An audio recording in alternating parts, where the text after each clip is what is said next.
नमस्कार दोस्तों, मैं मंजू पाठक अपने चैनल में स्वागत करती हूँ। कहिए कैसे हैं आप लोग। आशा करती हूँ कि आप लोग बहुत अच्छे होंगे।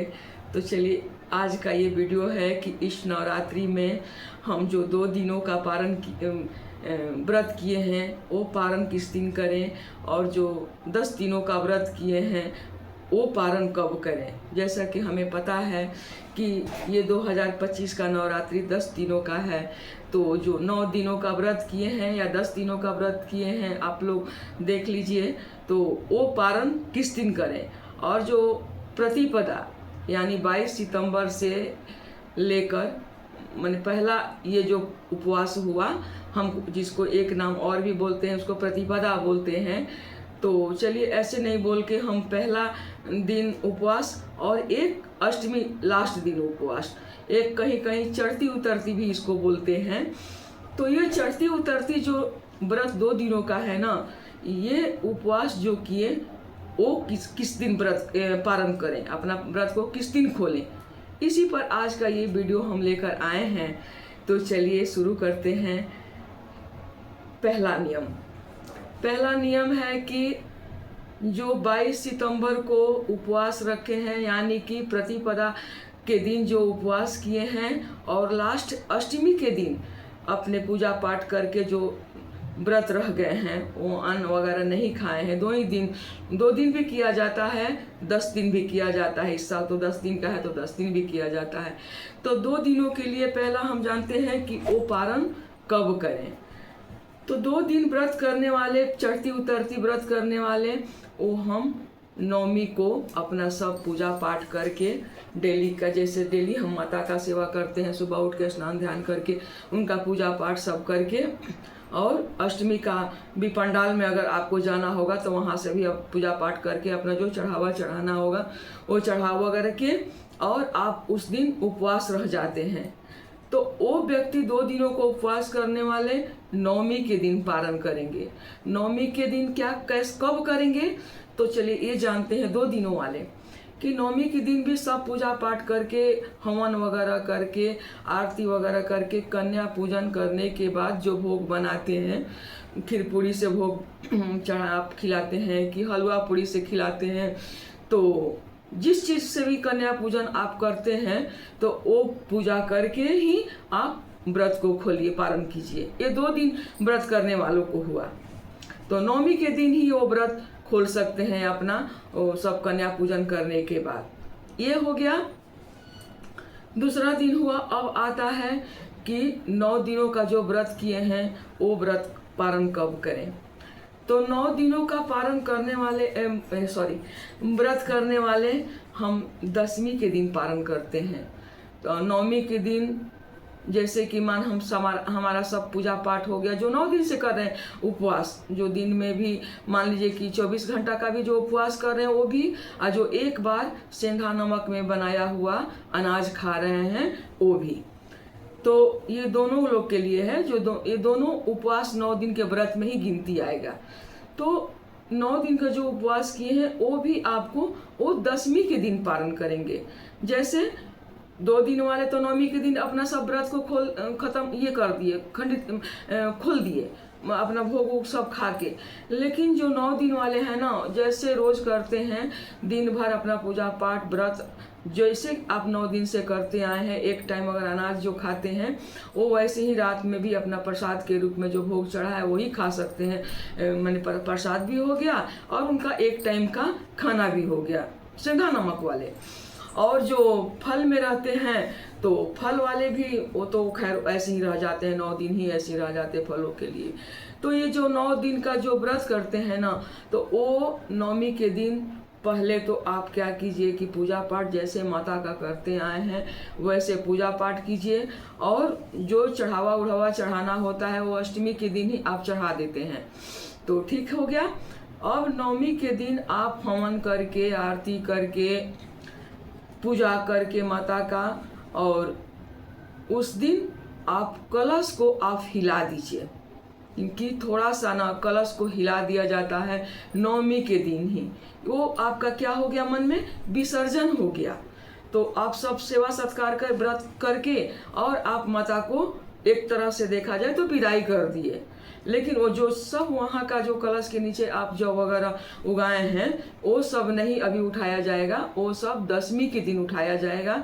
और 10वीं के दिन ले जाके आप या तो अपने से नदी में विसर्जन कीजिए, या फिर कहीं पास में पंडाल है तो वहाँ आप गाड़ी पर रख दीजिएगा, वो लोग कर देते हैं।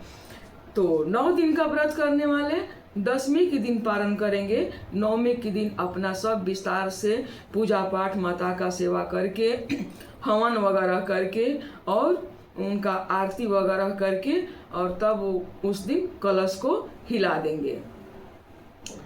कलश को हिला देंगे। अब क्वेश्चन आता है कि पहले हवन करें कि पहले आरती करें कि पहले कन्या पूजन करें। तो देखिए हमारे यहाँ तो पहले हवन करते हैं, माता का पूजा करके पहले हवन करते हैं, उसके बाद हम लोग आरती करते हैं। आरती उरती ख़त्म करके और तब कन्याएं बुला के अपने घरों में विस्तार से उनका पूजा पाठ करके और तब उनको दक्षिणा जो आपसे होता है वो दे के विदा कर देते हैं। और उसी दिन हम अपना रखे हुए कलश को थोड़ा सा पंडित के द्वारा रखे हैं तो पंडित जी से हिलवा दीजिए, या फिर अपने रखे हैं तो अपने भी शुद्धता के साथ हिला दीजिए कलश को। तो वो विसर्जन हो गया। अब उसी दिन माने आपके घर से सब अब पूजा पाठ का विधान खत्म हो गया। तो बहुत हुआ तो शाम का आप आरती वहाँ पर एक दिया हुआ जला के रख सकते हैं। तो ये हो गया। चौथा हुआ कि अखंड दिया को हम वहाँ पर क्या करें, जो आप जलाए हैं तो अखंड दिया को ना जलते ही रहने दीजिए, क्योंकि अपने से मत बुझाइए। जब तक वो घी है उसमें जलते रहेगा। और मान लीजिए कि 10वीं के दिन आप सब उठा के विसर्जन भी कर रहे हैं और तब तक भी जल रहा है तो दिया वहीं पर रहने दीजिए। बाद में कभी जब वो अपने से बुझ जाएगा तो उठा के आप विसर्जन करा दीजिएगा, कोई दिक्कत नहीं है इसमें। ये हो गया। अब छठा बात हो गया कि कलश पर रखा हुआ हम नारियल जो रखते हैं वो क्या करें। तो उस नारियल को देखिए हम क्या करते हैं, 3 नियम है इसमें। पहले तो जो कन्याएं आती है ना, तो कन्याएं आती हैं तो उसमें भी पंडित जी के द्वारा या फिर कोई जेंट्स है घर में उनके द्वारा नारियल को हम तोड़वा देते हैं। तो कभी कभी कन्याओं के थाली में भी थोड़ा थोड़ा प्रसाद के रूप में आप दे देते हैं और घर घर में भी वो चला गया प्रसाद के रूप में, माने एक बट भी गया। दूसरा नियम है कि नारियल को अपने भी आप खा सकते हैं, अपने परिवार में किसी जेंट्स से तोड़वा के आप प्रसाद के रूप में अपने बाल बच्चा के लिए, मान लीजिए कोई दूर है आपका बाल बच्चा तो और तो कुछ प्रसाद के रूप में रहता नहीं है, तो एक नारियल और जौ हम लोग उगाते हैं वो वही 2 प्रसाद के रूप में रह जाता है। तो वो हम अपने बाल बच्चा को लिए रख देते हैं और जो पास में है वो खा पी लेते हैं। ये हो गया। वहाँ का जो जौ हम उगाए हैं तो वो जौ को क्या करते हैं कि जैसे कानून में लगा लेते हैं। कोई बच्चा लोग है तो अपना किताब उताब में भी रखते हैं सरस्वती के रूप मान के, तो ये भी कार्य कर लेते हैं, कोई दिक्कत नहीं हो गया। तो नारियल का ये हो गया और जौ का भी ये हो गया।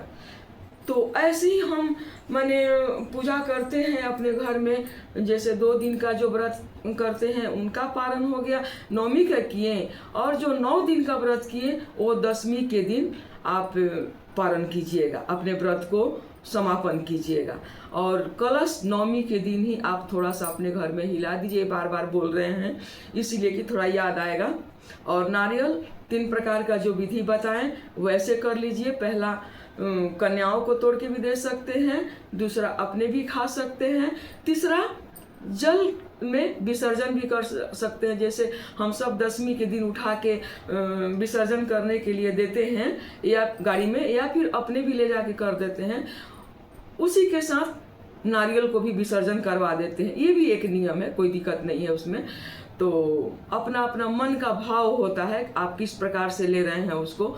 तो ये तीनों भाव अपने सामने रख सकते हैं, इसमें कोई कहीं से विघ्न बाधा नहीं है, कहीं से कहीं त्रुटि नहीं होगा। आपके मन ऐसा लगेगा कि हम गलती कर रहे हैं, ऐसा मन में भाव मत रखिएगा, ऐसा ही होता है। तो ये हो गया।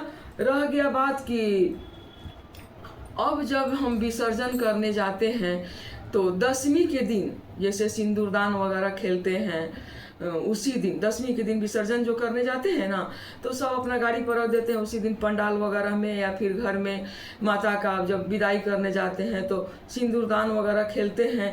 उसी के साथ सब उठा के अपना हम जितना घर में स्थापित किए हैं, मिट्टी वगैरह, माता का कुछ कलश वगैरह, जो सारा सामान, सिर्फ अगर दीपक जल रहा है मात्र वही छोड़ के हर चीज़ उठा के अपने गाड़ी पर रख दीजिए और अपने माता को के साथ भाव श्रद्धा से उनको वहीं पे छोड़ के विदा करके आप अपने घर को आइए। या फिर सिंदूर खेलते हुए आप सभी सहेलियां जाती हैं तो उनके साथ भी कुछ देर दूर तक आप जा सकते हैं उनके छोड़ने के लिए।